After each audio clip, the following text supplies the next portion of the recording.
They left the dog on the side of the road, exhausted, silent, and too weak to run. Cars passed by. People looked away. The world kept moving as his eyes slowly began to close. He had learned that pain followed sound, and that silence was the only way to survive.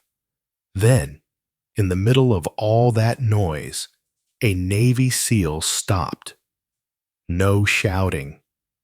Just one man who chose to stay when everything else had already walked away. That moment didn't just save a life. It pulled back the curtain on the truth and reignited hope for others who had been forgotten. And what about you? What do you think about acts of cruelty like this? Share your thoughts, hit like, and subscribe to the channel to stand with us. The northern town wore its last winter like a fading uniform, still crisp at the edges, but softening where the sun kept touching it. Snow had melted into thin silver veins that ran along the curb and disappeared beneath patches of gravel. Pines stood beyond the road like silent sentries, dark green against a sky so clean it looked scrubbed. Rowan Vance drove with the steady patience of a man trained to notice what other people missed. He was 35, about 6 foot tall, built lean and compact strength, packed in rather than displayed. His face was clean-shaven, razor close, exposing a square jaw and pronounced cheekbones that made his expression look strict even when he meant nothing by it. His hair was dark brown, cut in a neat military style, just a fraction longer than what the teams would have allowed, an unspoken admission that he'd left, and a louder truth that discipline hadn't left him. Cold northern wind had tanned his fair skin into a weathered calm. His eyes gray-blue, clear and unblinking, held the kind of focus that didn't judge and didn't soften, as if they'd seen enough of the world to stop expecting it to behave.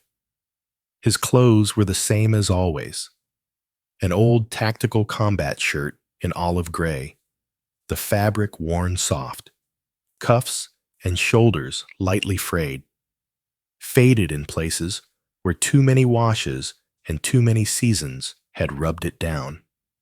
Combat pants in earth brown and mossy green hung practical and lived in, knees scuffed, cargo pockets sagging slightly from habit, work boots, military issue once, now scarred with scratches and time.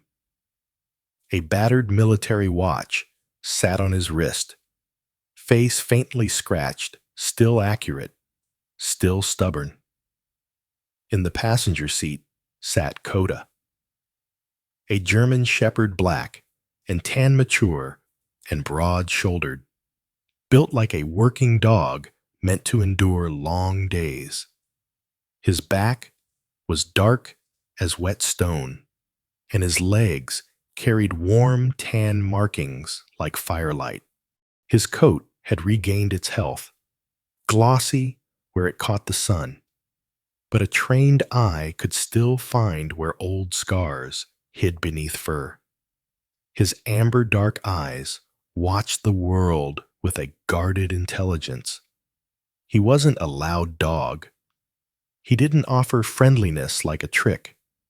He simply existed with a quiet vigilance, ears flicking at distant sounds, posture angled, almost always slightly ahead of Rowan, as if his body still remembered the job of standing between danger and the one he had chosen.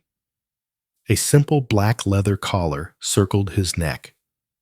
No shiny tags, no jingling announcements. Rowan didn't like noise.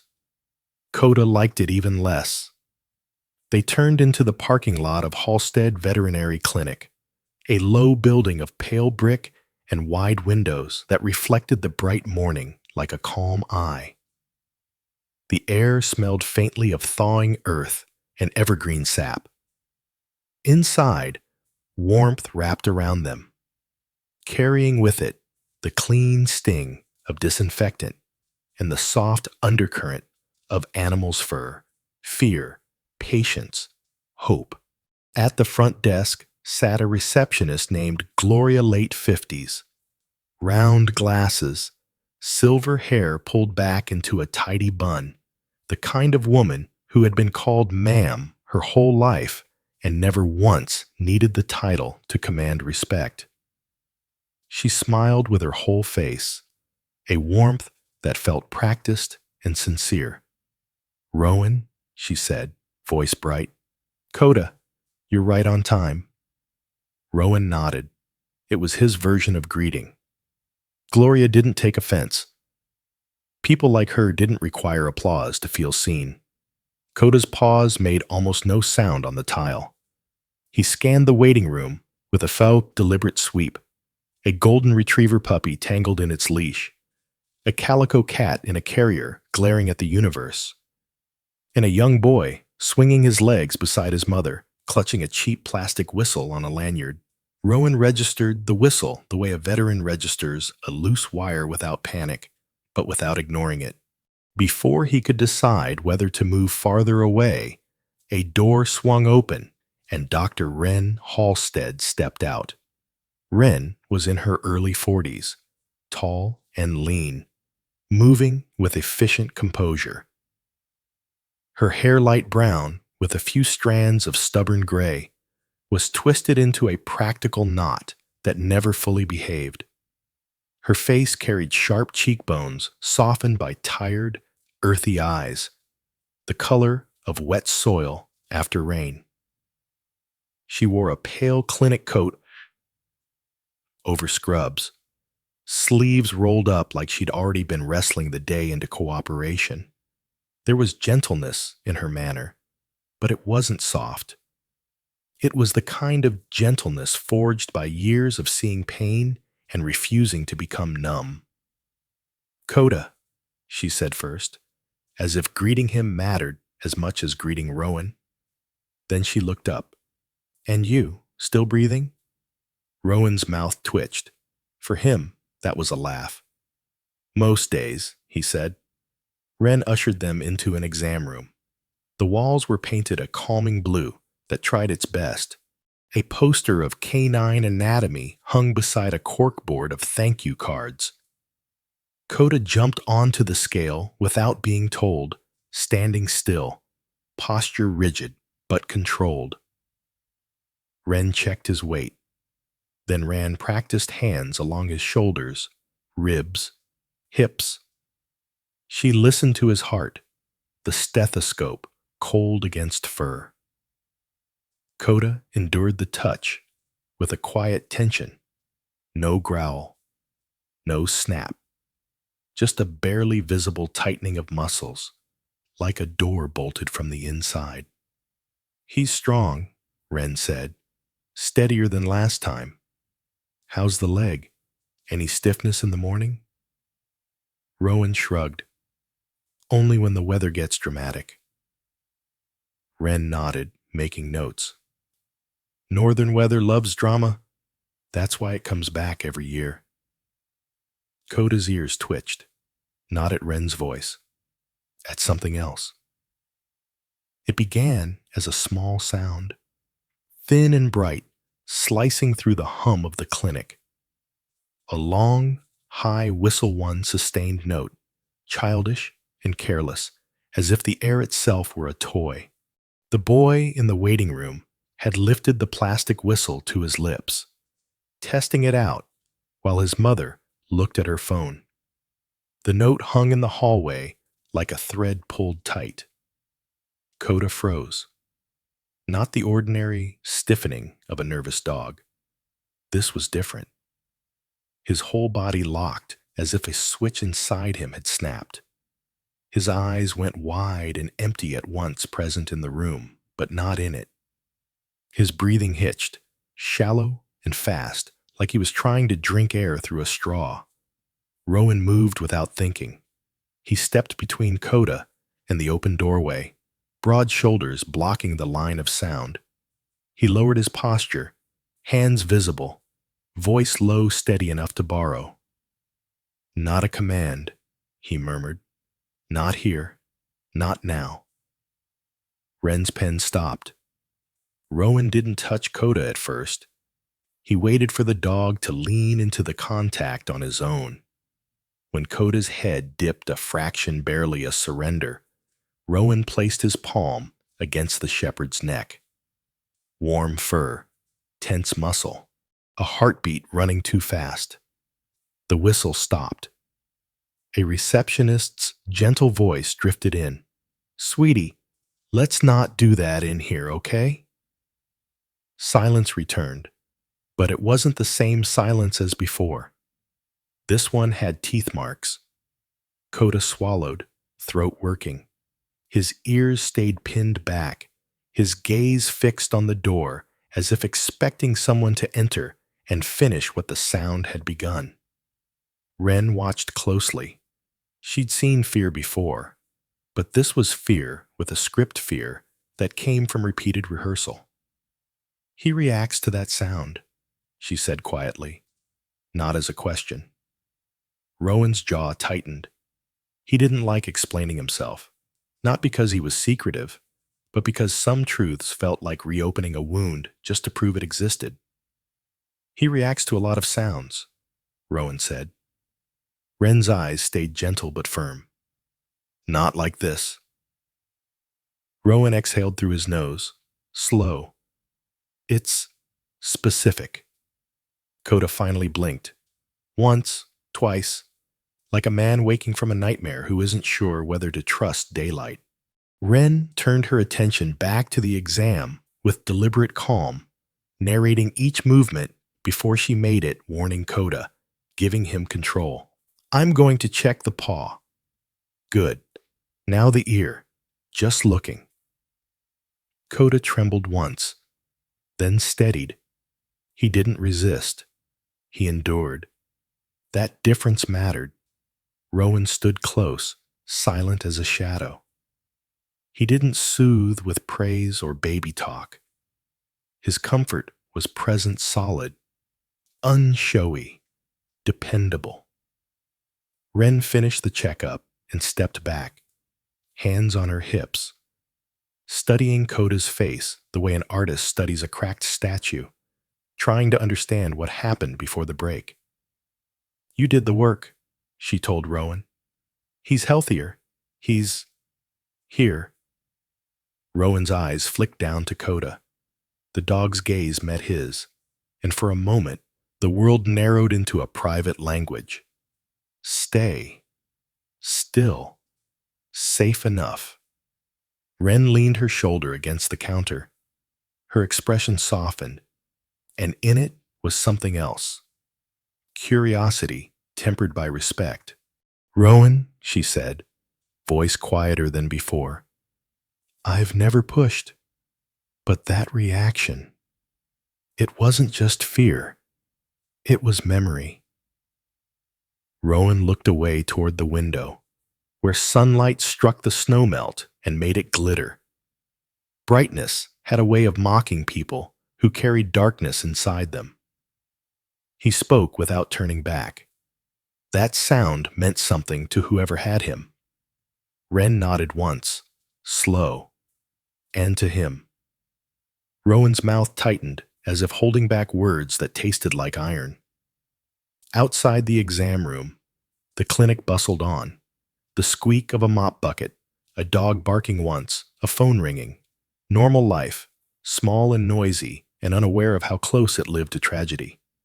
Coda's ears stayed angled toward the hallway, but his body, pressed subtly closer to Rowan's leg, said something else too. "I'm here. I'm trying." Ren stepped closer, lowering her voice until it felt like a campfire confession rather than a clinical inquiry. "How did you find him?" she asked. "Really?" Rowan stared at the bright day beyond the glass, eyes narrowing as if scanning a distant ridge. When he finally spoke, his voice was even, but something underneath it pulled tight like a rope under strain. "Not on the tracks," he said. Wren's eyebrows rose. Rowan looked back at her, and for the first time his gray-blue eyes let the weight show. "On a road," he continued, "in the middle of town, with cars passing, people walking by, dogs sniffing and moving on." He swallowed once. "And that sound," he said, nodding toward the hallway where the whistle had been. "That sound was there too." Coda's eyes lifted to Rowan's face as if he recognized the cliff edge in his voice. Wren didn't interrupt. She simply waited, the way she waited for frightened animals to choose trust. Rowan's hand rested on Coda's neck, steady as stone. "I stopped," Rowan said, almost to himself. "And after you stop, you don't get to pretend you didn't see." Wren's gaze softened, but her tone remained anchored. "Tell me."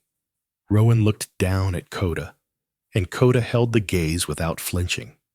Then Rowan began, and the bright clinic room faded as his memory opened like a door into colder air.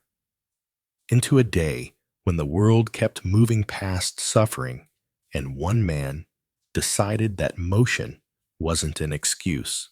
Rowan didn't start the story from the moment he stopped.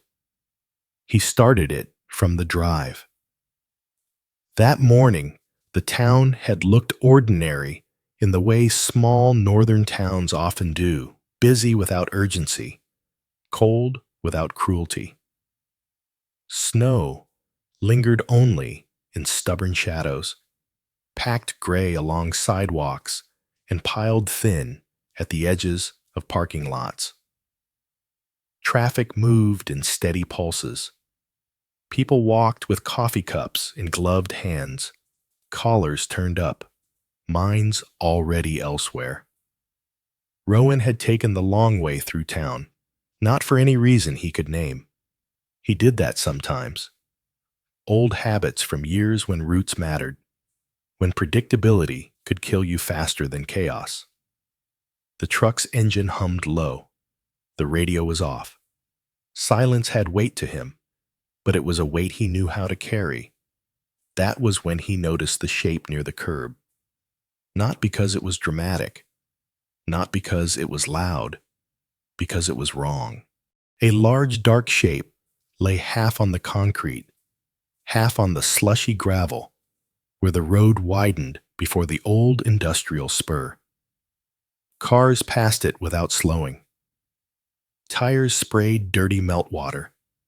A delivery van honked, not at the shape, but at a sedan braking too late. At first, Rowan thought it was debris, a tarp, a discarded coat. Then the shape moved. Not much, just enough. Rowan's foot eased off the accelerator before his mind finished catching up.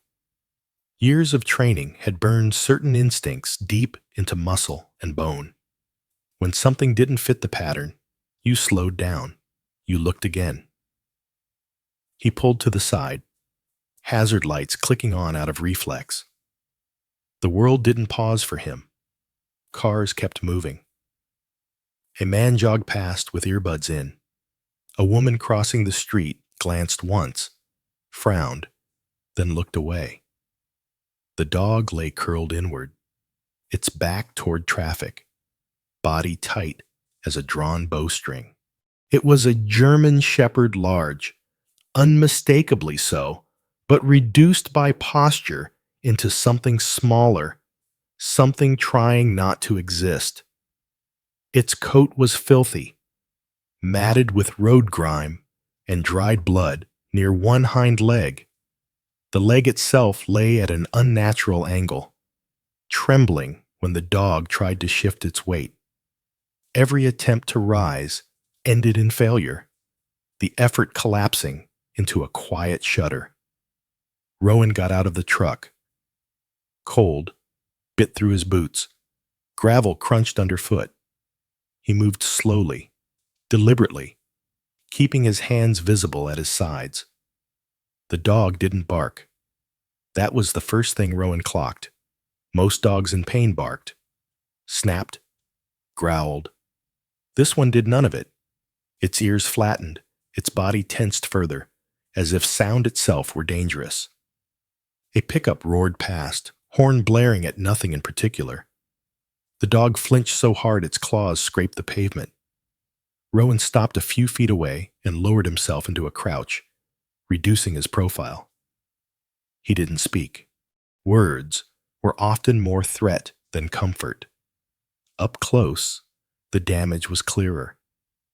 The shepherd's ribs showed faintly beneath the coat. Not starvation level yet, but trending there. Bruising bloomed along its flank in yellowed purples, older than a day, newer than a week.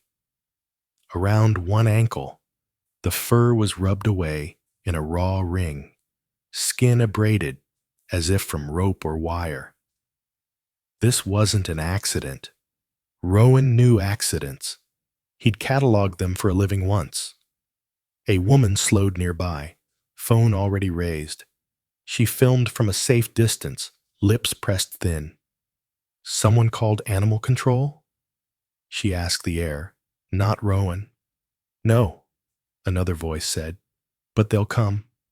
They always said that. The dog's breathing was fast and shallow. Its eyes, amber dark, intelligent, tracked Rowan without trust or hostility. Just calculation. As if it were measuring how much worse things could get. Then the sound came. It drifted from somewhere behind the line of parked cars. A long, high whistle, one sustained note, sharp and cutting, as if the air itself were being pulled tight. It wasn't loud. It didn't need to be. The dog's body reacted before its mind could intervene. Every muscle locked, its head lowered, its spine curved inward. The trembling stopped, not because the pain eased, but because something deeper had taken over. Submission. Rowan felt something cold settle behind his sternum. He'd seen that posture before, not in dogs, but in people. Civilians who had learned the exact shape their bodies needed to take to avoid further harm. The whistle ended. Rowan didn't move. The dog didn't either. Rowan rose slowly and took off his jacket. The tactical shirt beneath was thin, worn soft by years of use, but the jacket still held heat. He stepped closer, keeping his movements measured. When he draped the jacket over the dog's shoulders, it flinched, but it didn't bolt. It couldn't. The injured leg dragged uselessly when it tried. Rowan slid one hand under the dog's chest, the other bracing its weight carefully. "You don't have to do anything," he said quietly, voice low and even. "Just breathe." The dog didn't understand the words, but it understood the tone. As Rowan lifted it, the dog stiffened, then sagged slightly, exhausted. Its head pressed weakly against his shoulder, breath hot and uneven against his neck. That small, involuntary trust hit harder than any scream could have. Rowan carried the dog to the truck while traffic flowed around them like water around a stone. No one stopped him. The cab smelled of cold metal and old oil. Rowan laid the dog across the back seat, cushioning the injured leg with a folded blanket he kept there out of habit. The shepherd's eyes never left him. As Rowan pulled back into traffic, his jaw tightened. Whoever had done this hadn't just abandoned the dog. They had placed it here where noise and movement would finish the job. They were 3 miles from the clinic when it happened again. Rowan slowed at a red light near a strip of small businesses hardware store, diner, laundromat. Pedestrians crossed with heads down, shoulders hunched. From somewhere near the sidewalk came the sound of a man calling to a friend. He didn't shout. He whistled. Long, sharp, casual. In the back seat, the dog convulsed. Not violently, not loudly. Its entire body locked so suddenly that the blanket slid off. Its breathing hitched, then vanished altogether for one terrifying second. Rowan's hand flew back instinctively, palm flattening against the seat, as if he could ground the animal through touch alone. "It's not for you," he said, louder now, fighting the surge of adrenaline that wanted him to turn the truck into a weapon. "It's not for you." The light turned green. The whistle faded into traffic noise. The dog's breath returned in broken gasps, sides heaving. Saliva frothed at the corner of its mouth. Rowan's mind shifted gears. This wasn't simple fear. This was conditioning. And that meant there were others.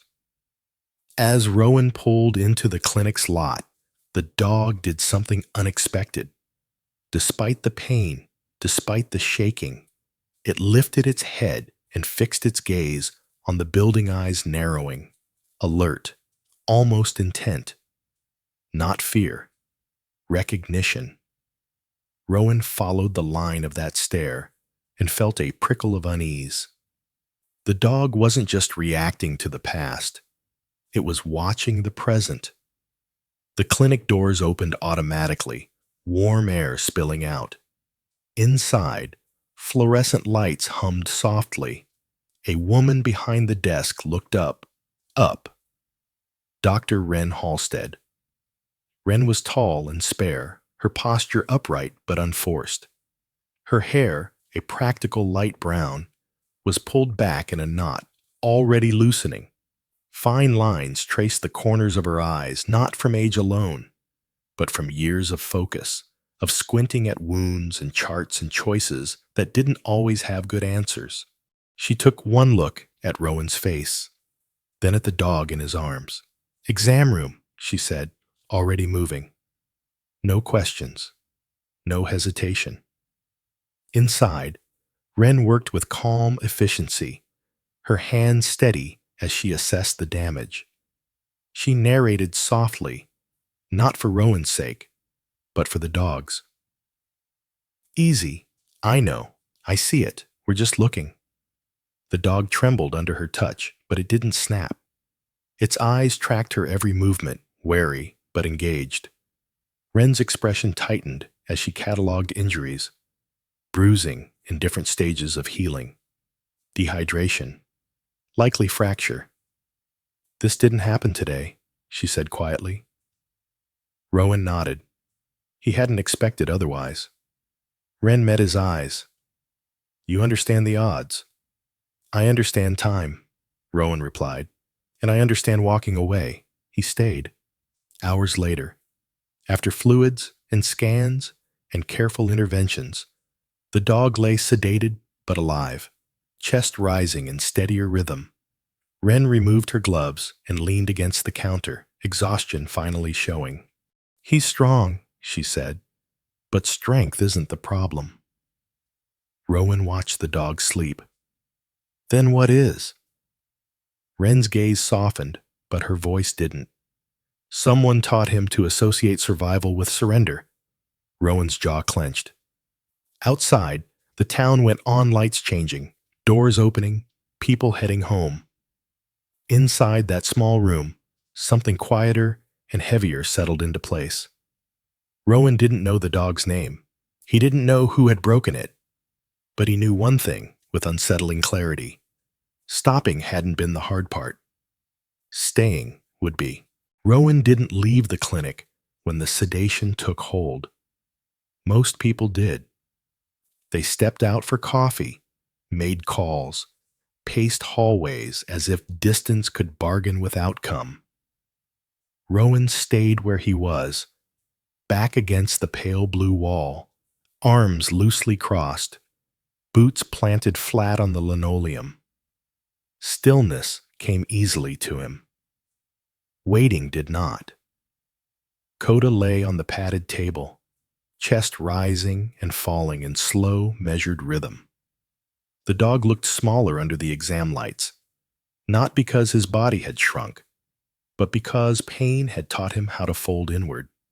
His black and tan coat was clipped in places now, revealing pale skin and the faint map of old scars, thin white lines crossing muscle, healed badly, healed alone.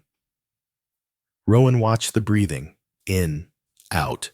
He'd learned long ago that if you focused on the breath, you could keep everything else from pulling you apart.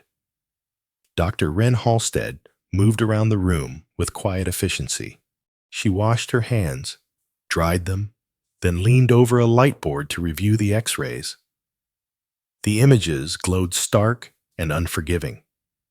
Bone out of alignment, hairline fractures spidering like cracks in ice. Wren's posture was straight, but her shoulders carried a weight that didn't belong to the day alone.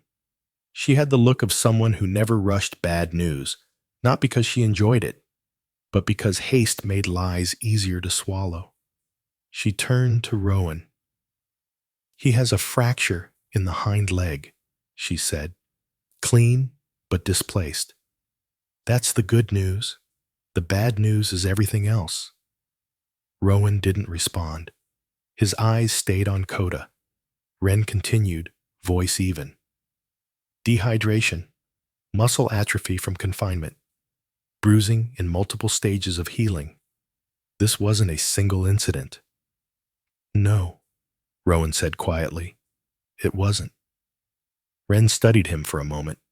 Up close, she could see the discipline etched into his face, the way his jaw stayed set even when emotion flickered behind his eyes.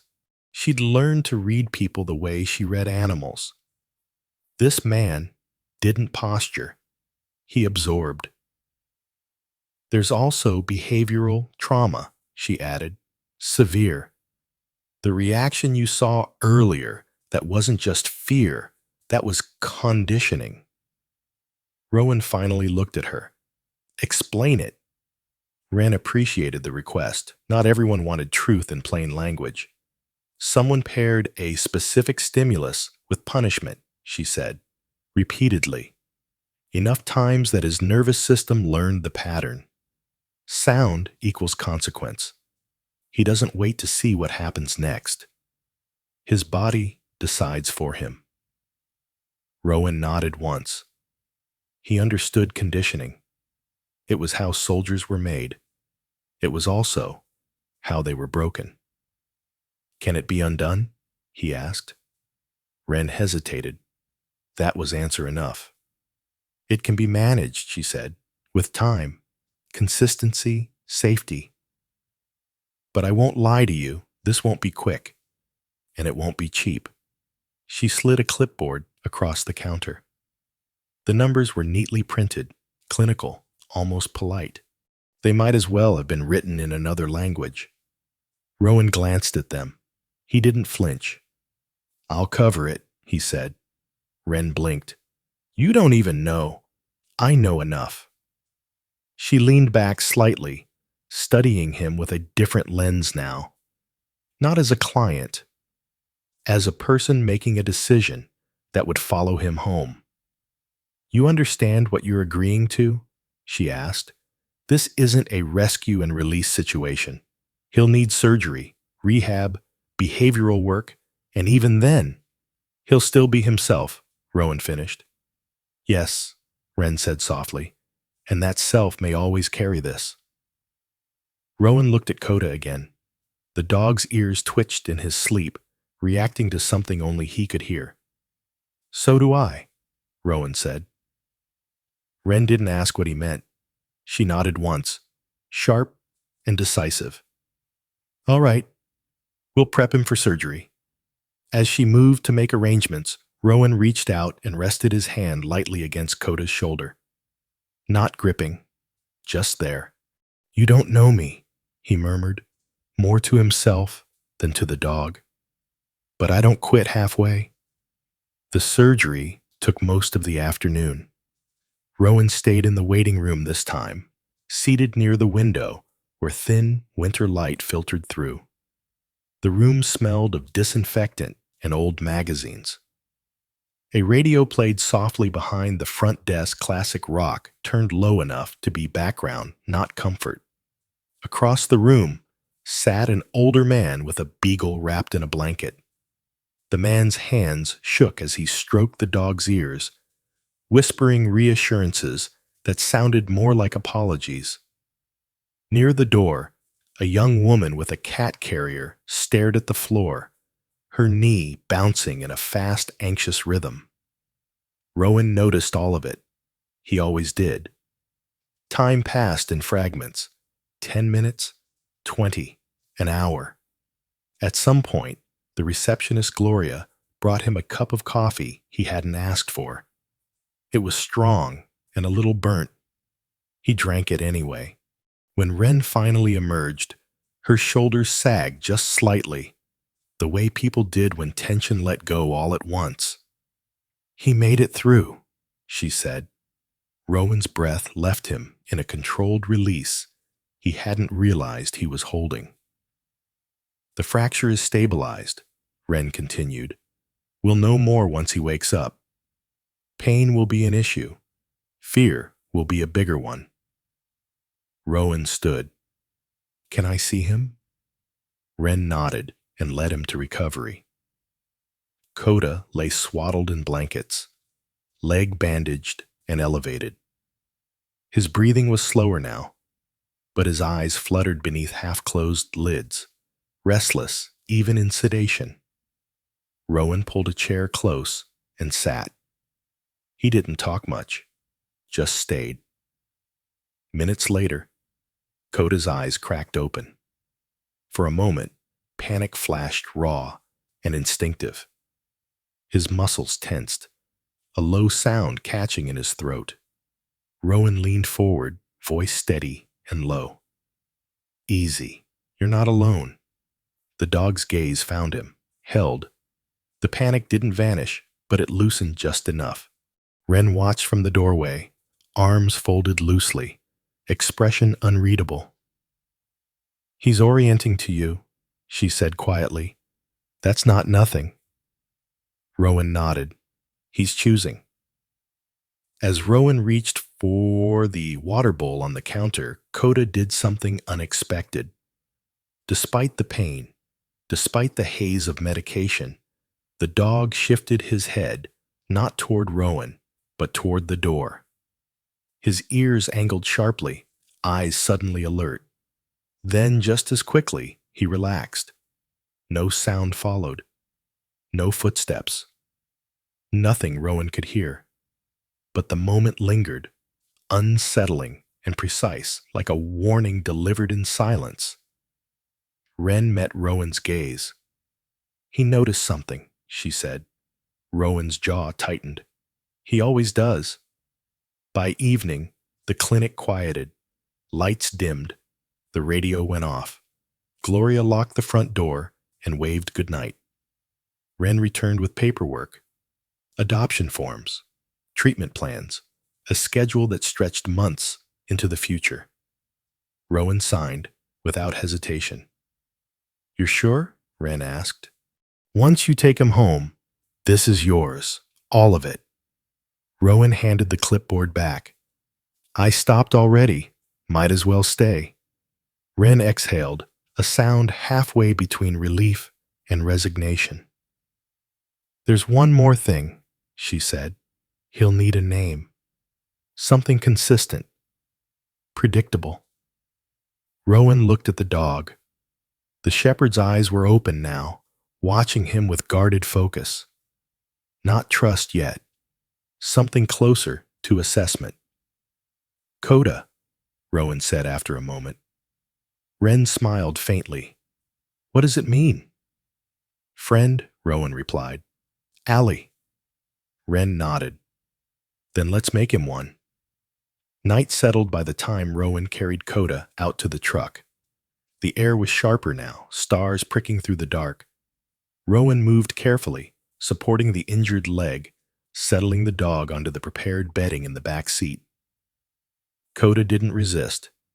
He didn't relax either. As Rowan closed the door, he rested his forehead briefly against the cold metal, eyes shut.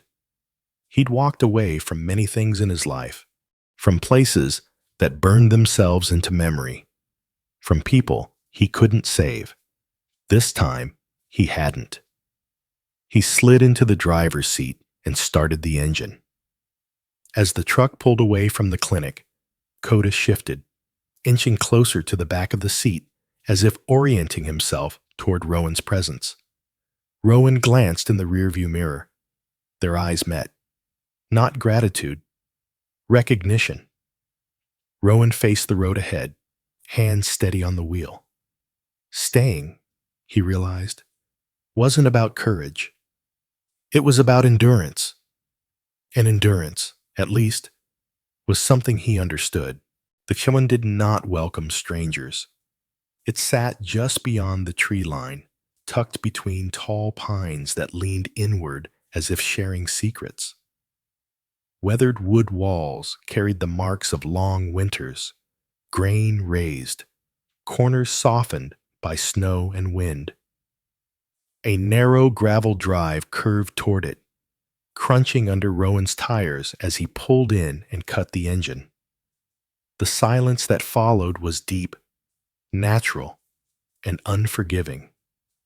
Rowan stepped out first, boots steady on the frozen ground. Cold air slipped under his collar and settled against his skin. He went around to the back seat carefully, movement slow and deliberate, as if the night itself might spook the fragile balance he carried with him. Coda lay where Rowan had placed him, wrapped in blankets, eyes open but wary. The medication dulled the edge of pain, but not awareness.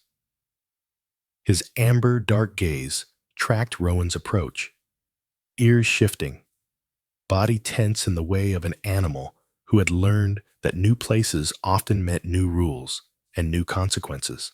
Rowan spoke quietly as he lifted him. "We're home. Doesn't have to mean anything yet." The dog did not relax, but he didn't resist either. Inside, the cabin smelled faintly of pine resin, old leather, and wood smoke from a fire burned hours earlier.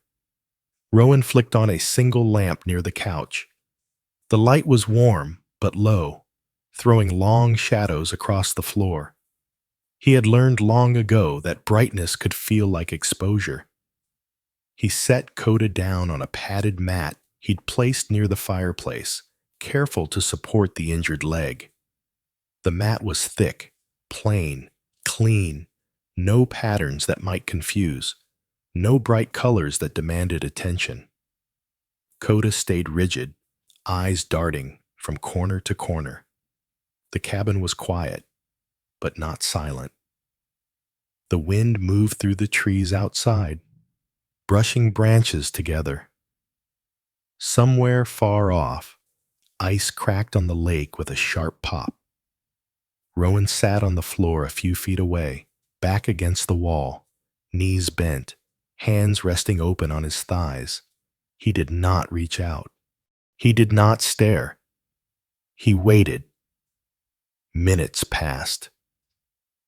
Coda's breathing slowed by fractions, not enough to be called calm, but enough to be different. His ears eased from full alert to guarded half-rise. His eyes lingered on Rowan longer than on the shadows. Rowan felt the shift and didn't acknowledge it. Trust, he knew, collapsed easily under the weight of celebration. He moved through the cabin with care, keeping routine simple and predictable. He poured water into a bowl without letting it clink. He prepared food and set it down within reach, then stepped back, sitting again against the wall. Coda watched. The food stayed untouched for a long moment. Then, cautiously, the dog leaned forward. Each bite came with a pause, head lifting after every mouthful, eyes checking the room, the door, Rowan. It wasn't hunger that drove him. It was calculation. Rowan's chest tightened in a way he didn't allow to reach his face. By the time Coda finished, the bowl was empty and the night had settled deeper around them. Rowan dimmed the lamp further and stretched out on the couch, boots still on, jacket folded nearby. He slept lightly, the way men learn to sleep when waking up mattered. Sometime before dawn, a sound rolled through the valley. Not loud, not close. A distant train horn, low and long, echoing off the hills. Coda jolted. His body tensed, muscles locking as if the sound had pulled a string buried deep inside him. Breath stalled. Eyes went wide, unfocused. Rowan was off the couch in an instant, but he didn't rush to touch. He lowered himself beside the mat, body angled sideways, non-threatening. "It's not here," he said, voice steady. "It's far away. It's already gone." The horn faded. Coda's breathing returned in shallow waves. He didn't look at Rowan, but he didn't retreat either. Rowan stayed where he was until the tension bled out of the room, slow and unseen. Morning came pale and cold. Light filtered through the windows, dust motes drifting like cautious thoughts. Rowan woke early, habit pulling him up before the sun had fully claimed the sky.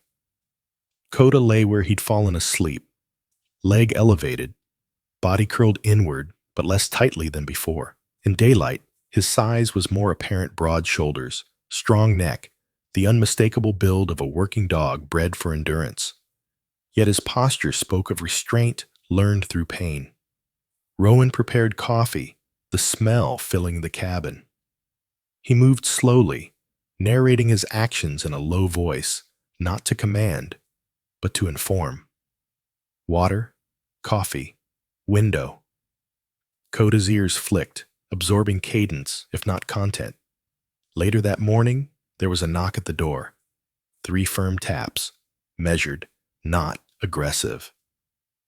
Coda froze. Rowan's posture shifted instantly.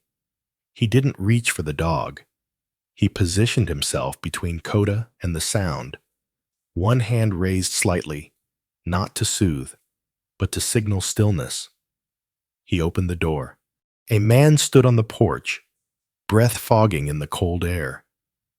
Mid-30s, average height, square build. His face was weathered by outdoor work, skin ruddy from wind. A trimmed mustache sat above a mouth that looked more used to listening than talking. "Morning," the man said. "Deputy Miles Kearney." The deputy's uniform was neat but worn, jacket zipped high against the cold.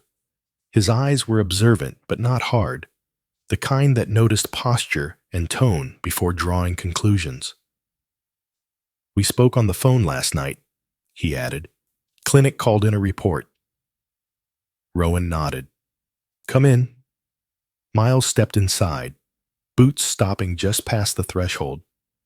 He glanced around briefly, cataloging the space. His gaze flicked to Coda and lingered not with suspicion, but recognition. "Rough night?" Miles asked. Rowan answered evenly. "He's had worse." Miles nodded once, respectful. "Mind if we talk outside?" Rowan closed the door behind them, the cold snapping sharper without the cabin's shelter. Miles leaned against the railing. "We've had reports. Missing dogs, mostly shepherds, mostly big enough to be useful." Rowan's jaw tightened. "Nothing solid yet," Miles continued, "but your situation fits a pattern." Rowan met his gaze. "I found him in public. Someone wanted him seen." Miles grimaced. "That tracks." They spoke quietly, exchanging facts without drama. Miles didn't promise quick justice. Rowan didn't ask for it. The conversation ended with an understanding rather than a plan. "Call if anything feels off," Miles said, "even if you can't explain why." Rowan nodded. "I will." Back inside, Coda had shifted during the conversation, dragging himself a few inches toward the back wall. His eyes tracked the door long after it closed. Rowan sat beside him, not touching, just present. "It's done," he said. "No one's coming in." Coda's breathing eased by degrees. That afternoon, Rowan took Coda outside for the first time. The yard was quiet, framed by trees and snow-dusted ground. Rowan moved carefully, supporting the injured leg, letting Coda feel the earth beneath him. The dog stopped abruptly, his head lifted. His body went still, not with fear, but with focus. He turned, not toward the road, not toward the cabin, but toward the trees. And he stared. Rowan followed his gaze. There was nothing there. No sound, no movement. Yet Coda held that stare as if reading something written into the air. Then slowly, he sat, waited. Rowan felt a prickle along his spine. The days that followed settled into a rhythm. Medication, short, controlled movements. Quiet hours broken only by the wind and the creak of the cabin. Rowan followed Wren's instructions with the same discipline he once applied to mission briefings. Coda's progress was uneven. Some mornings he ate without hesitation. Others, he turned his head away, suspicion returning without warning. Loud noises still froze him, but recovery came faster now, as if his nervous system were learning a new ending to the story. One evening, as Rowan cleaned Coda's bandage, his fingers brushed against a scar beneath the fur, older than the others, thickened, healed wrong. Rowan paused. "Not today," he murmured. "That started before." Coda flinched once, then leaned subtly into the contact. It wasn't affection. It was tolerance. But tolerance, Rowan knew, was the doorway. That night, as the fire crackled low and the cabin settled around them, Rowan sat at the small table with a notebook open. He wrote down what he'd noticed. Times, sounds, reactions, patterns, old habits, useful ones. Coda lay nearby, eyes half-lidded but alert. At some point, without ceremony, the dog shifted closer until his shoulder rested lightly against Rowan's boot. Rowan didn't move. He let the contact stand, the warmth steady and real. Outside, the trees whispered. The night passed without incident. By morning, the cabin felt different. Not safe, but learning. And for the first time since Rowan had pulled over on that ordinary road, he allowed himself to believe that what he'd brought home wasn't just a survivor, but a witness. Recovery did not move in straight lines. Rowan learned that within the first week. Some mornings, Coda woke with a quiet steadiness that felt earned eyes clear, posture guarded but present, appetite intact. Other mornings, a single wrong sound could send him back into himself, body folding inward, as if bracing for a blow that never came. Rowan adjusted without comment. He shifted their routine by inches, not miles. Walks stayed short. Movement stayed predictable. Words stayed few. He kept a notebook on the kitchen table, its pages filling with times, triggers, recoveries. Patterns mattered. They always had. The northern air warmed slightly as days passed. Snow retreated into shadows beneath the pines, leaving damp earth and the sharp green smell of thawing needles. Birds returned in cautious numbers, testing the silence. It was on the ninth morning that something changed. Rowan had just finished wrapping Coda's leg, fingers practiced and gentle, when the dog's ears lifted sharply. Not the flinch of fear. This was different. Focused. Intent. "What is it?" Rowan asked quietly. Coda rose with care, weight shifting to compensate for the injury. He moved toward the door without looking back. Rowan hesitated, then followed. Outside, the air carried more than cold. It carried information. Coda lowered his head and inhaled deeply, nostrils flaring. His body tensed, not in pain, but in recognition. He took a few slow steps across the yard, then stopped, gaze fixed beyond the tree line. Rowan felt the familiar tightening in his chest. "Easy," he said. "We're not chasing anything." Coda didn't chase. He waited. That was new. Rowan studied him. The shepherd's muscles were taut but controlled, tail low, ears angled forward. His attention wasn't scattered, it was anchored. Rowan followed Coda's line of sight. Nothing moved. No sound broke the morning. But the dog's body language told a different story. "He remembers," Rowan murmured. Coda took another step, then another, favoring the injured leg, but refusing to turn away. Rowan moved beside him, one hand hovering near the harness, not to restrain, but to support. They stopped at the edge of the trees. The scent hit Rowan then, faint, but unmistakable. Oil, rust, old metal. Rowan's jaw tightened. This wasn't wilderness. This was industry. They didn't go farther that day. Rowan marked the spot mentally and guided Coda back inside. He didn't want to push. Healing didn't come from forcing confrontations. It came from learning when to step back. That afternoon, Rowan drove into town alone to pick up supplies. When he returned, Deputy Miles Kearney's cruiser sat parked near the cabin. Miles stood beside it, hands in his jacket pockets, posture relaxed but alert. His mustache twitched into a half-smile when he saw Rowan. "Morning recon?" Miles asked. "Something like that," Rowan replied.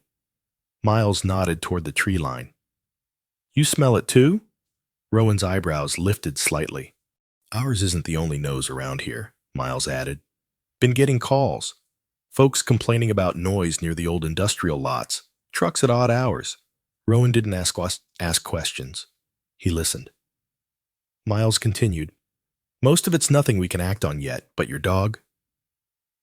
He glanced toward the cabin. "Seems like he's got opinions." Rowan exhaled slowly. "He's not guessing."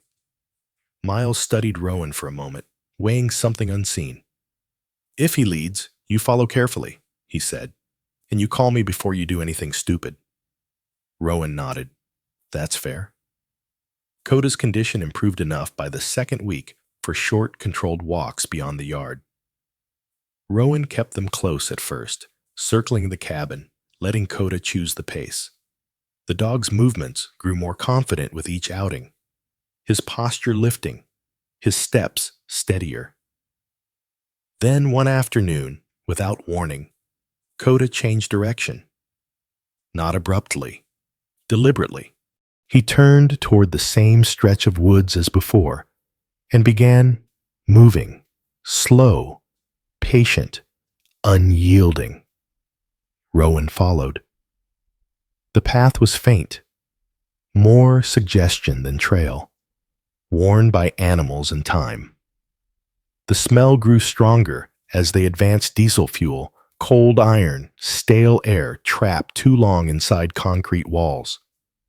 They emerged at the edge of a clearing. Beyond it, stood the remains of an old warehouse complex, corrugated metal walls streaked with rust, windows boarded, doors chained. The place looked abandoned in the way predators preferred, convincing at a glance, busy beneath the surface. Coda stopped. He didn't whine, didn't growl. He stared. Rowan crouched beside him, heart pounding not from fear, but recognition. This wasn't instinct alone. This was memory layered over present evidence. "Okay," Rowan whispered. "We don't go in." Coda didn't argue. They stood there longer than necessary, cataloging details, tire tracks, fresh ones, a security light flickering faintly despite daylight. Rowan took photos with his phone, careful not to step closer. When they turned back, Coda looked over his shoulder twice before following. That evening, Rowan called Miles.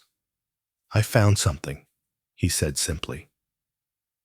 They met an hour later at the edge of town, parked nose to nose beneath a flickering street lamp. Miles listened as Rowan laid out what he'd seen. No embellishment, no assumptions. "And you're sure?"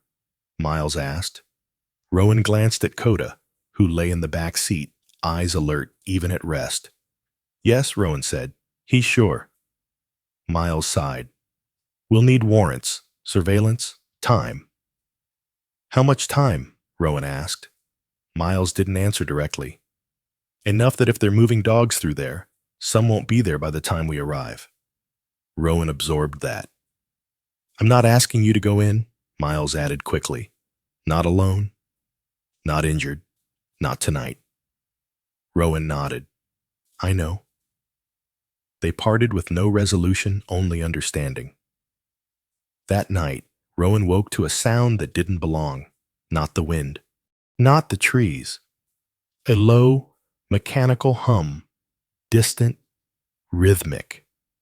Coda was already awake. The dog sat upright on his mat, ears rigid, body still as stone. His gaze locked on the window facing the woods. Then he did something Rowan had never seen. He lowered his head and let out a sound soft, controlled, almost a whisper. Not fear, a warning. Rowan reached for his jacket.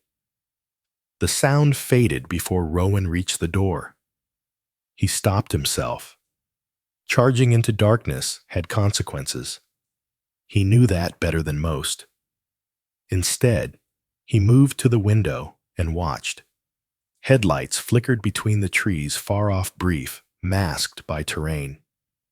A truck, then nothing. Rowan stood there long after the night returned to normal. Coda remained alert for hours, body refusing rest. In the morning, Rowan found fresh tracks near the tree line, deep impressions from heavy tires. The reality settled in fully then. This wasn't over. The following days brought a new tension into the cabin.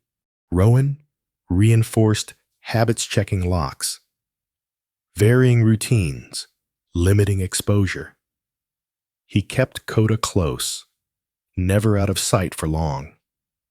The dog responded with equal vigilance, shadowing Rowan's movements, placing himself between Rowan and open spaces. Despite the vigilance, moments of quiet persisted. One afternoon, Rowan sat at the table reviewing photos while Coda lay nearby, head resting on his paws. The dog shifted suddenly, nose lifting. Then, unexpectedly, he stood and placed his head gently against Rowan's knee. It wasn't demand. It wasn't fear. It was contact. Rowan froze, then slowly rested his hand on Coda's neck. They stayed that way for a long moment, breathing in sync.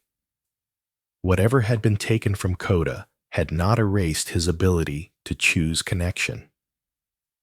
That mattered. By week's end, Rowan called Miles again. "I'm not looking for a fight," Rowan said, "but I won't ignore what's there." Miles's voice came through the line, steady but serious. "Good, because you won't be alone." Rowan looked down at Coda, who watched him with that same anchored focus. "Neither will he," Rowan said. As he hung up, Rowan felt the shape of what lay ahead. Danger, yes, but also clarity. Coda had led him here, not to vengeance, to responsibility. And responsibility, Rowan knew, was heavier than fear. Rowan did not sleep much after the call with Miles. He lay on the couch with his boots off, but his clothes still on, one arm draped over his eyes, listening to the cabin breathe.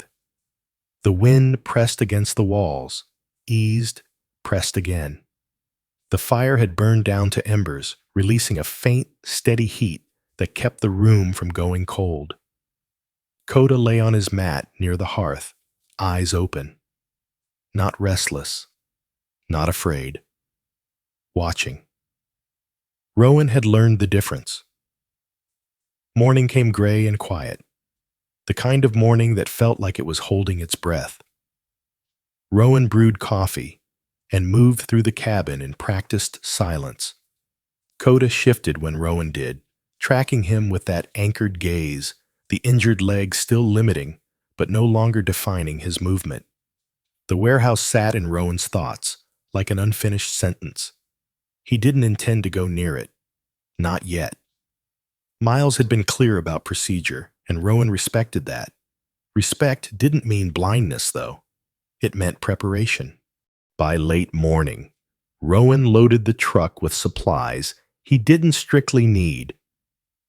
Extra water, a blanket, a compact first aid kit. Old habits again. Harmless ones mostly. Coda watched from the doorway as Rowan checked the straps on his boots. "We're just walking," Rowan said. "Nothing else." Coda's ears flicked. Agreement, or at least acceptance. They stayed on familiar ground at first, moving along the tree line where the land sloped gently toward the frozen lake. Rowan kept the pace slow, adjusting to Coda's gait. The dog moved with controlled determination. Weight shifted cleanly, pain managed rather than ignored. Half an hour in, the air changed. Not temperature, not wind, density. Coda stopped. His head lifted, nostrils flaring as he tested the air. His posture tightened, not with panic, but with recognition edged by restraint. Rowan felt the shift ripple through him like a current. "Not today," Rowan said softly. Coda didn't argue. He sat. That alone told Rowan more than any forward motion would have. The dog wasn't urging pursuit. He was marking presence, like a sentry noting a breach, but holding position. Rowan turned them back toward the cabin. It was the right call. The first sign that they weren't alone came that afternoon. Rowan was in the kitchen, rinsing a mug, when Coda's body went rigid behind him. Not the full freeze of trauma, this was alert, focused. Rowan turned in time to see Coda's ears snap forward, eyes fixed on the narrow window facing the drive. A vehicle slowed outside. Rowan stepped to the window and looked out. A pickup truck sat at the edge of the drive, engine idling. It was old but well maintained, dark paint dulled by years of use. No markings. No plates he could see from this angle. The driver didn't get out. The truck idled for 10 seconds, 20. Then it rolled backward and disappeared down the drive, tires crunching softly over gravel. Rowan didn't move for a long moment. Coda let out a low sound, not a growl. Something deeper, controlled. Rowan crouched beside him. You saw them too. Coda didn't look away from the window. Rowan called Miles. A truck just checked the place, Rowan said. Didn't stop. Didn't get out. Miles didn't answer immediately. When he did, his voice was tight. Color? Dark. Older model, no visible plates. Yeah, Miles said quietly. That fits. What fits? Rowan asked. Nothing good. Miles explained, without dramatics. A few witnesses had reported similar trucks near the industrial lots. Not enough to justify a stop. Enough to confirm patterns. We're moving faster, Miles said, but not fast enough to protect you if you play bait. I'm not, Rowan said, but I won't pretend they're not watching. Miles exhaled. I'll put a patrol swing by tonight. Rowan thanked him and hung up. The cabin felt smaller afterward, not unsafe aware. By evening, clouds had rolled in, flattening the light into a dull steel gray. Rowan cooked a simple meal and ate standing at the counter. Coda picked at his food, appetite diminished, but not gone. As night fell, Rowan secured the doors and windows, not barricading, just confirming. He kept the lights low. Coda settled near the couch, body angled toward the door, ears half lifted. His breathing was steady, but Rowan could see the tension held beneath the surface muscles ready, mind alert. Rowan sat in the chair opposite him, notebook open on his knee. He wrote down the time of the truck's appearance, direction of departure, duration of idle. He sketched the drive, the tree line, the approach, control, in small ways. Hours passed without incident. Then, near midnight, it happened. Not a sound. Not movement. A whistle. It came from far away, distorted by distance and terrain. Long, high, sustained. Rowan felt it hit the room like a blade. Coda reacted instantly. His body locked, but only for a fraction of a second. Enough that Rowan saw the struggle ripple through him. Muscle memory fighting newly learned safety. Coda's breath caught. Then, against every pattern Rowan had learned to expect, the dog shifted. He did not fold inward. He stood, leg trembling, jaw tight, eyes fixed on the dark beyond the window. The whistle came again. Coda took one step forward.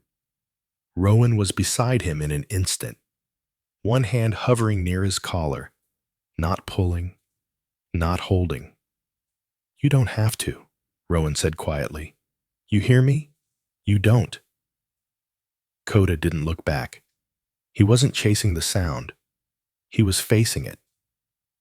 As the whistle faded, Coda turned his head slowly, not toward the window, but toward Rowan.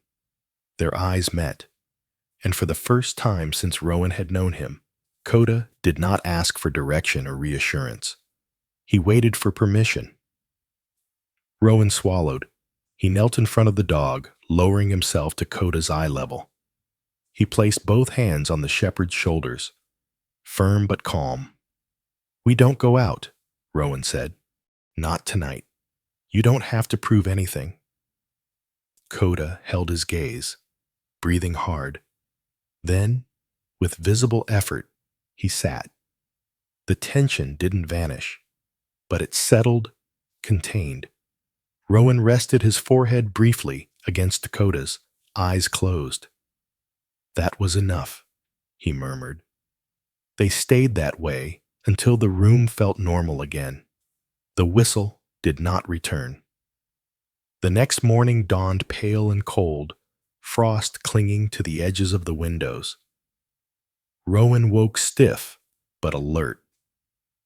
Coda rose slowly, testing his leg, then padded toward the door with measured steps. Outside, fresh tire tracks marked the edge of the drive. They hadn't come close enough to leave footprints, but they'd come close enough to leave a message. Rowan photographed the tracks and sent them to Miles without comment. The reply came a few minutes later. "We're moving today." Rowan exhaled. By midday, a patrol cruiser idled near the cabin, visible from the window. Rowan didn't feel relieved. Relief came after resolution, not before. Coda watched the cruiser, then looked at Rowan. His posture was different now, still cautious, but less inward, less braced. Something in him had shifted, not healed, aligned. Rowan knelt beside him and adjusted the bandage on his leg. Coda tolerated the touch without flinching, eyes softening by degrees. "You did good," Rowan said, the words rough in his throat. "You didn't let it own you." Coda's tail thumped once against the floor. It wasn't joy. It was acknowledgement. That afternoon, Rowan and Coda stayed inside while the cruiser came and went. Rowan kept his phone close. The notebook stayed open on the table, its pages no longer empty. As evening settled in again, Rowan stood by the window and watched the forest darken. He knew what was coming. Not specifics, but shape, conflict, exposure, consequence. He also knew this. Whatever those men thought they'd broken in Coda had not stayed broken. They had taught him submission.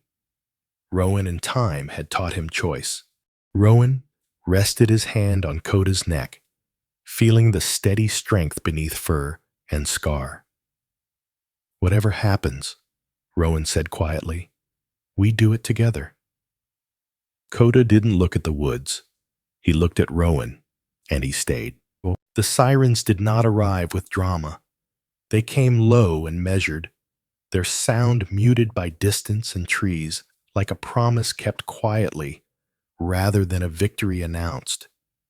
Rowan stood at the cabin window as the last light of day bled into the forest, watching patrol cars slide past the bend in the road and disappear toward the industrial lots.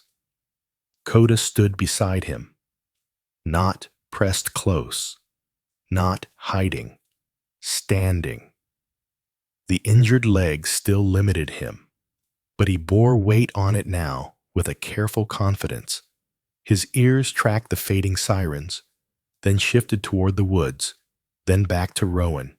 His amber eyes were clear, not soft, not hardened, present. Rowan exhaled slowly. "Stay," he said, not as a command, but as a mutual agreement. They waited. Night fell without ceremony. The forest swallowed sound the way it always had. Pine needles softening footsteps. Cold air carrying scents farther than sight ever could. Rowan sat at the small table, radio silent, phone face down. He had done what he could do without crossing lines he refused to cross. For the first time since he'd stopped on that road weeks ago, the outcome was no longer in his hands.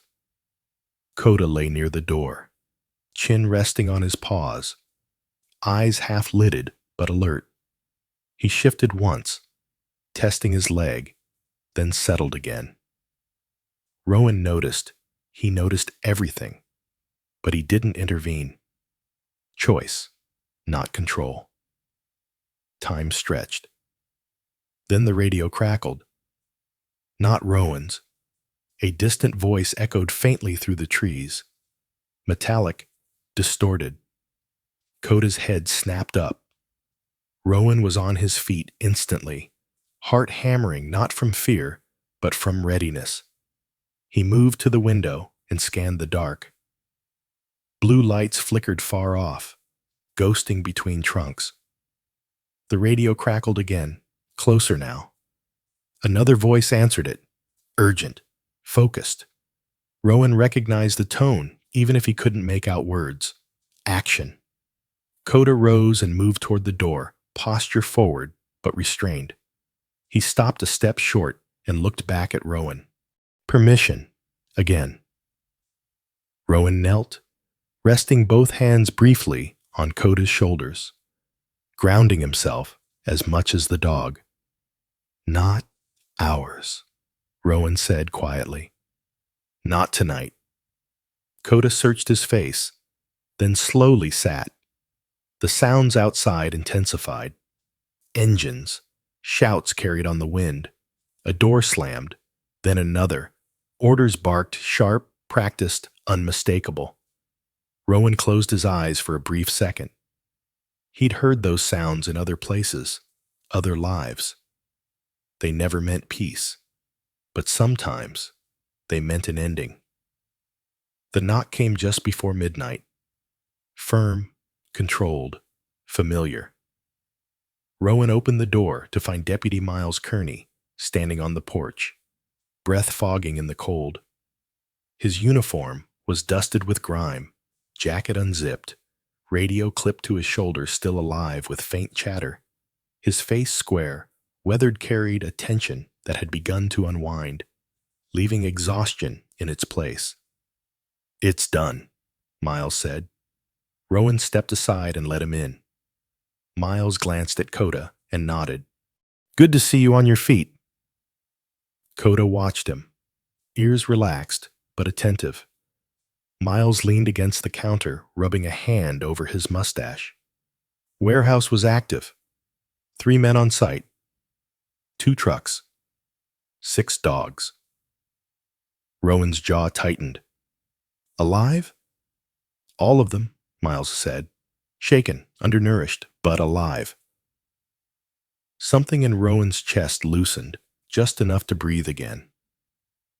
Miles continued. They bolted when they realized we were there. 1 didn't get far. The others, we'll find them. Rowan didn't ask how. He knew how these things went. Accountability was rarely clean. They use sound, Miles added quietly.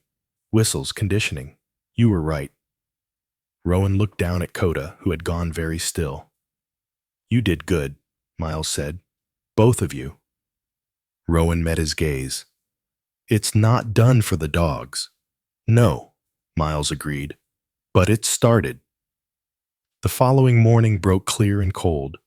Sunlight spilled through the cabin windows, washing the walls in pale gold. Rowan moved slowly, stretching stiffness from his shoulders, letting the day come to him rather than chasing it. Coda stood near the door, tail low, but relaxed, ears tracking birdsong outside. The forest sounded different now, less tense, less crowded, with unseen movement. They drove into town together that afternoon. The veterinary clinic buzzed with quiet urgency. Crates lined the walls, each holding a dog in various states of exhaustion and confusion. Dr. Wren Halstead moved among them with calm authority, sleeves rolled up, hair escaping its knot as usual. Wren looked up when Rowan entered, relief crossing her face before professionalism reasserted itself. You brought him, she said. Rowan nodded. He wanted to come. Coda paused at the threshold, taking in the space. The smells, the sounds, other dogs. He tensed. Rowan waited. After a moment, Coda stepped forward. Wren crouched in front of him, keeping her movements slow, her voice gentle but steady. Hey, soldier, she murmured. You did your part. Coda studied her, then allowed her to check his bandage. He flinched once, then stilled. That leg's healing well, Wren said. Better than I expected. Rowan watched, something like pride stirring uncomfortably in his chest. One by one, the rescued dogs were examined. Some barked, some trembled. One small shepherd mix pressed itself against the back of its crate, eyes empty in a way Rowan recognized. Coda noticed too. He moved not toward the dog, but between the crate and the open hallway, sitting calmly, body angled outward. He didn't touch. He didn't engage. He stood guard. Wren watched the interaction, eyes soft. "He's changed," she said quietly. Rowan nodded. He chose to. Later, outside the clinic, a small crowd gathered. No speeches, no banners, just townspeople who had heard enough to know something had ended. Deputy Miles stood with his hat tucked under his arm. Wren stood beside him, arms crossed against the cold. Miles cleared his throat. "We don't usually do this," he said, "but sometimes it matters to say things out loud." He held out a simple certificate-thin paper, county seal at the top. "Rowan Vance," he said, "for assistance in an ongoing investigation and for actions that contributed to the rescue of multiple animals." Rowan accepted it with a nod. Miles looked down, then smiled slightly as he bent and held out a second certificate. "And Coda," he said, feeling faintly ridiculous and not caring, "for bravery." A few people laughed softly, others clapped. Coda sat, ears flicking, confused but calm. Rowan rested a hand on his neck. That evening, they returned to the cabin. The road felt different now, familiar, without being heavy. The trees watched them pass without suspicion. Inside, Rowan set the certificate on the table and forgot about it. He lit a fire, cooked a simple meal, let the night settle. Later, when the stars had fully claimed the sky, Rowan opened the door and stepped outside. Coda followed. They stood together on the porch, the cool air brushing against skin and fur alike. Somewhere far off, a train horn sounded low, distant, unthreatening. Coda lifted his head, listened, then, after a moment, lowered it again. No flinch, no freeze, just awareness. Rowan felt something in his chest finally ease, not vanish, but loosen, like a knot worked patiently over time. "You're home," Rowan said quietly. Coda leaned against his leg, solid and warm. The tracks that once marked an ending no longer held power here. Only ground, only choice. And in that shared stillness, two survivors stood not as guardian and guarded, but as equals, who had learned where to place their feet. Sometimes, miracles do not arrive with thunder, fire, or a voice from the sky. Sometimes, they arrive quietly, through a man who chooses to stop when the world keeps moving, through an animal that refuses to forget its purpose, even after pain tried to erase it, through endurance instead of strength, and presence instead of noise. God does not always remove suffering from our path, but He places someone in its way so that suffering does not have the final word. In our daily lives, we may never stand on a roadside or hear danger coming from the dark, but every day we are given smaller choices: to notice, to stay, to protect what is vulnerable, to act with compassion when walking away would be easier. Those choices are where faith lives, not in perfection, but in willingness. If this story spoke to you, please share it with someone who may need hope today. Leave a comment and tell us what this story reminded you of in your own life. And if you would like to hear more stories of quiet courage, healing, and second chances, subscribe to the channel so these stories can reach more hearts.